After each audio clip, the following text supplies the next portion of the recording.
Birds of Prey number 23, written by Christy Marks, art by Romano Molazar and Scott McDaniel. So, this is a super quick read. Over before I even knew it here. Last issue, we had the entire group was attacked by people who worked for Basilisk, and this nerd came in.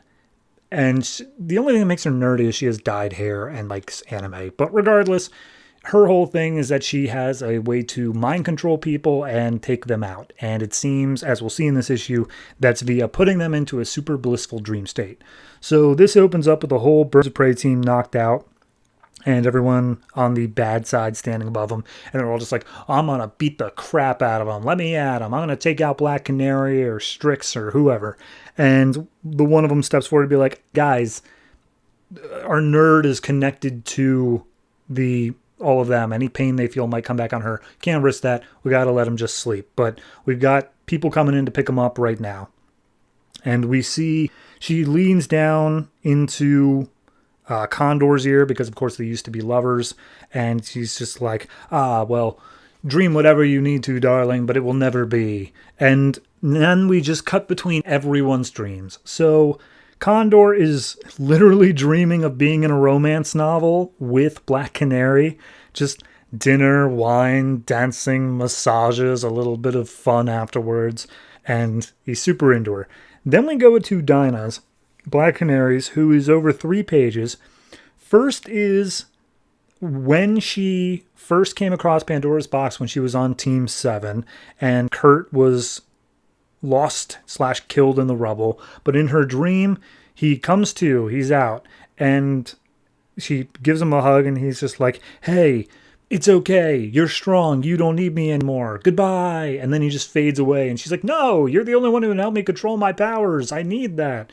But then Condor shows up and he's like, I want to be your future, baby. And she's like, I'm down for that. So that's happening.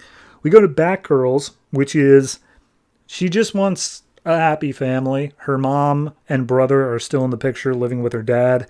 Her brother is in college and is just normal. Her mom is doing the dishes. The brother's like, hey, sis, I heard that you had some important news. And she's like, yeah, everyone, I got into the FBI profiler program. And everyone's like, that's great.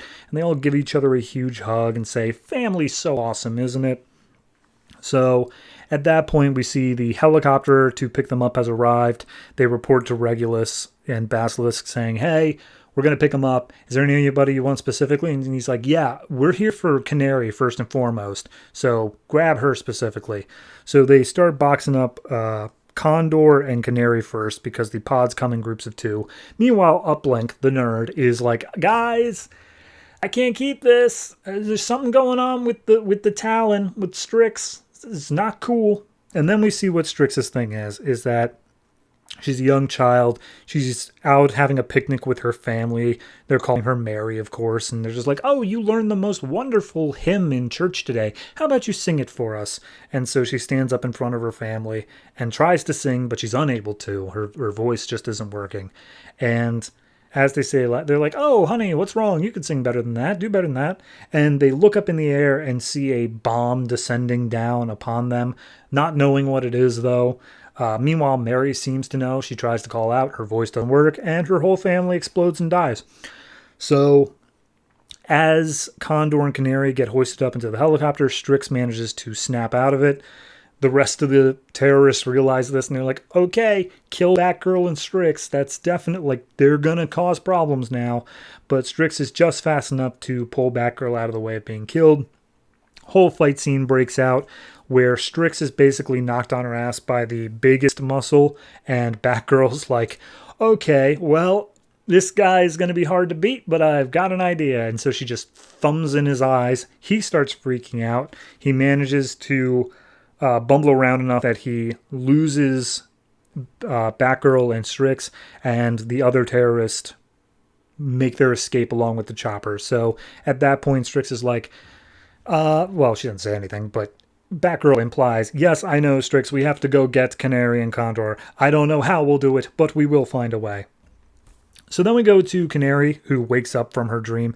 She's in, like a healing pod or whatever, some sort of thing. As soon as she wakes up, she just pounds her way out of it, smashes the glass.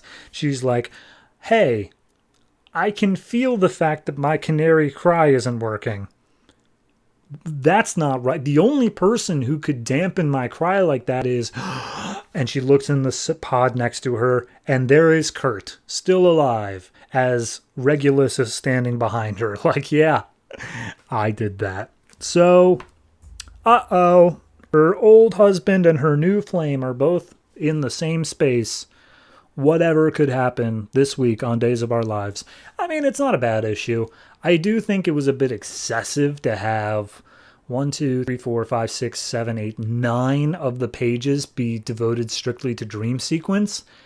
Like, I understand characterization, but like, it wasn't anything new. The Batgirl one was easily the most like, yeah, no, that's just her character. That's how we see her. So I don't even know why I was there.